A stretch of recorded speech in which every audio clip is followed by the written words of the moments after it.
পৃথিবীতে সন্তানের জন্য সবথেকে নিরাপদ আশ্রয়স্থান হলো মা, যেখানে সন্তানরা সবথেকে বেশি নিরাপদ বোধ করে, যেখানে মেলে স্বর্গীয় সুখ, আত্মার শান্তি। তবে কিছু হৃদয় বিদারক ঘটনা যেন এ কথাগুলোকে মিথ্যা প্রমাণ করে দিচ্ছে। ঢাকার কেরানীগঞ্জে মায়ের হাতেই নির্মমভাবে খুন হতে হয়েছে মাত্র 2 বছরের একটা ছোট্ট প্রাণকে। ভোররাতে নিঃশব্দ এক ঘরে ঘটে যায় এমন এক ঘটনা যা কল্পনাকেও কাঁপিয়ে দেয়। মাত্র 2 বছরের শিশু নির্মমভাবে খুন হলো তার মায়ের হাতেই। খাটের নিচে লুকিয়ে রাখা হয় তার নিথর দেহ। ঢাকার কেরানীগঞ্জে ঘটে গেল এই হৃদয় বিদারক ঘটনা। যে মায়ের কোল হবার কথা ছিল সন্তানের সবচেয়ে নিরাপদ আশ্রয়, সেই মায়ের হাতেই প্রাণ হারালো মাত্র 2 বছরের শিশু আব্দুর রহমান।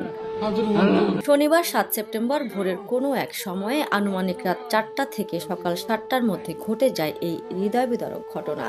স্থানীয় সূত্রে জানা যায়, শিশুটির মা আতিয়া শারমিন মানসিক ভারসাম্যহীনতায় ভুগছিলেন। তিনি তার নিজের ছেলে আব্দুর রহমানকে প্রাণঘাতী আঘাত করেন। এরপর খণ্ডবিখণ্ড করে শিশুটির নিথর দেহ খাটের নিচে লুকিয়ে রাখেন। পরে এলাকাবাসীর সন্দেহ হলে তারা খোঁজ নেয় এবং শিশুটির মরদেহ উদ্ধার করে পুলিশে খবর দেয়।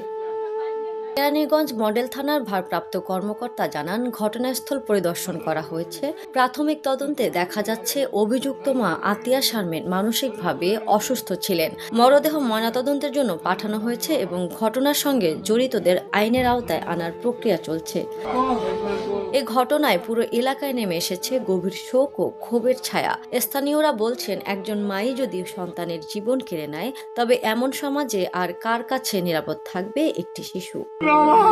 শিশুটির বাবা টুটুল কান্না ভেজা কণ্ঠে বলেন, আমি কখনো কল্পনাও করিনি আমার ছেলের এমন পরিণতি হবে। আমার ছেলে আর ফিরে আসবে না।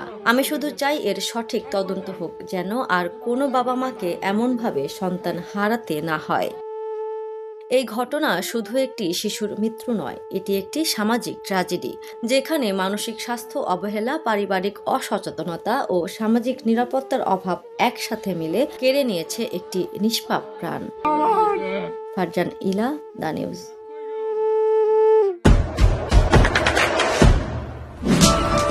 দেশে দেশে সবার সাথে, দ্য নিউজ।